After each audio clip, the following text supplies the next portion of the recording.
Welcome to our channel cooking with Pampa. আজকে আমি রান্না করব লাউ চিংড়ি। লাউ চিংড়ি বানাতে গেলে প্রথমেই আমি কড়াইয়ে নিয়ে নিলাম সর্ষের তেল।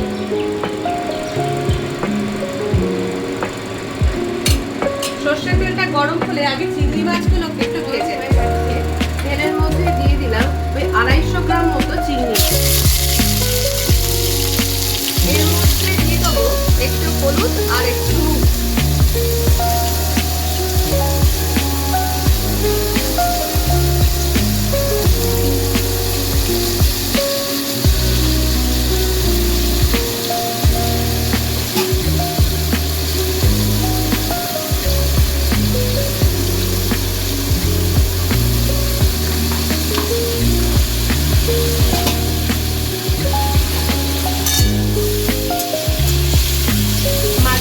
ভাজা হয়ে গেছে, এবার এটা নামিয়ে রেখে দিলাম। একই কড়াইয়ে আরেকটু তেল দিয়ে নিলাম।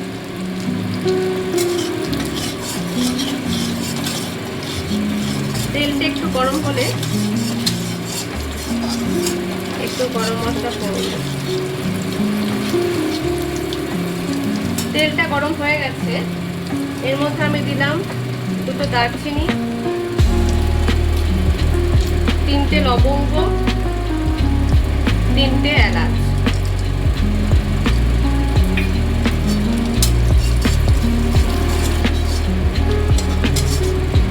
এর মধ্যে দেব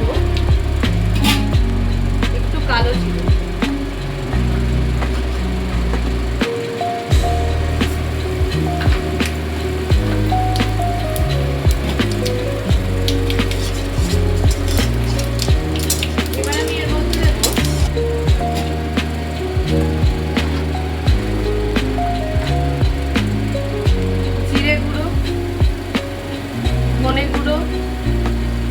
হলুদ গুঁড়ো আর কাশ্মীরি লঙ্কা গুঁড়ো।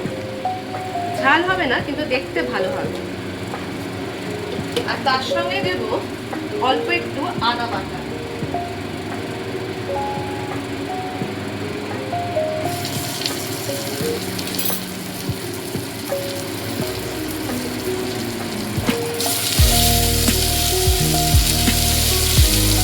অল্প একটু জল মিশিয়ে নিলাম,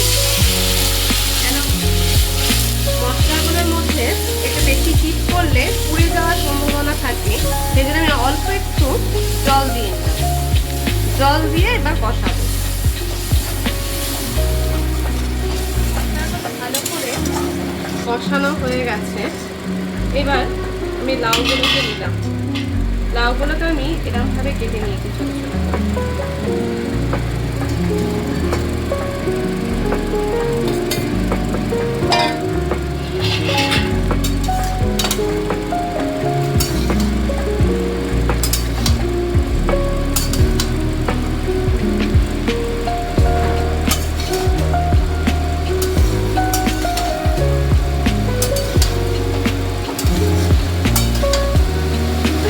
ভালো করে নেড়ে মশলাগুলোকে তার সঙ্গে মিশিয়ে নিতে হবে।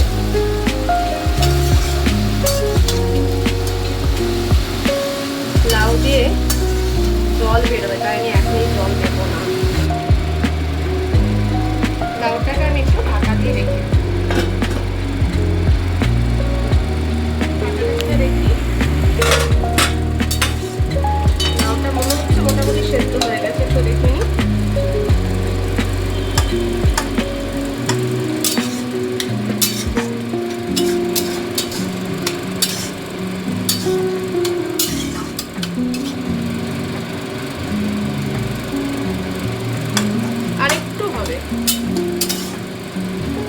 এর মধ্যে এবার একটু চিনি দিই।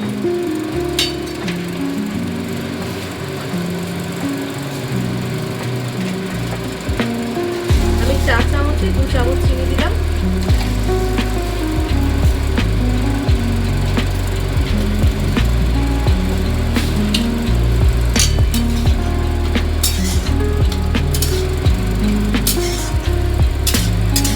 ভালো করে চিনিটা মিশিয়ে নিলাম। পরিমাণ মতো লবণ।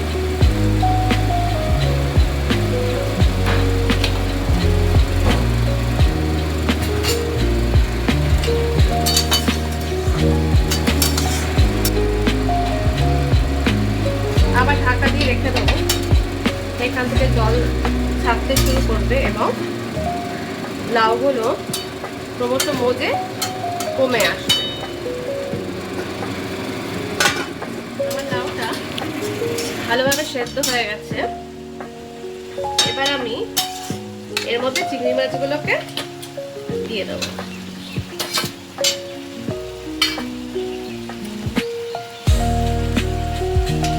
গ্যাসের ফ্লেমটাকে এবার বাড়িয়ে নিলাম, তাহলে কি এই যে এক্সট্রা জলটা আছে ওটা টেনে নেবে।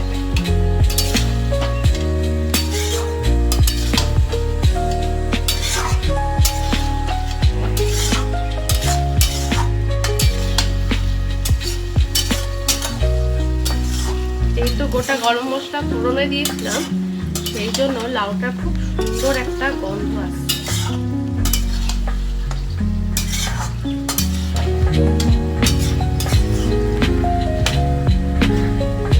এরপর আমি এর মধ্যে একটু ধনেপাতা কুচি দিয়ে দিলাম।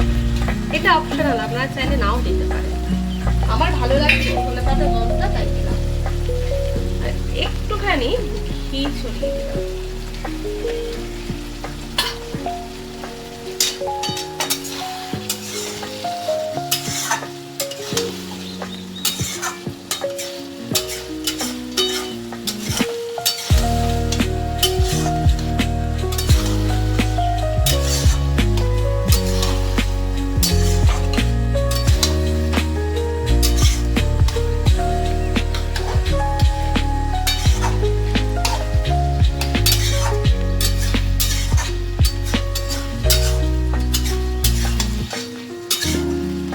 দেখুন জলটা কিন্তু মজে গেছে।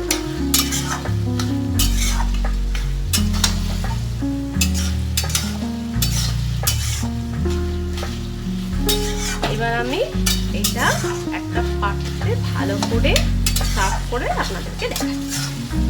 দেখুন কত সুন্দর দেখতে হয়েছে। আপনারা অবশ্যই বাড়িতে এইভাবে লাউ চিংড়ি ট্রাই করবেন। আর আমার চ্যানেলটি যদি আপনাদের ভালো লেগে থাকে তাহলে সাবস্ক্রাইব করবেন, লাইক করবেন আর শেয়ার করবেন। আর কমেন্টে অবশ্যই লিখে জানাবেন কেমন লাগলো এই লাউ চিংড়িটা।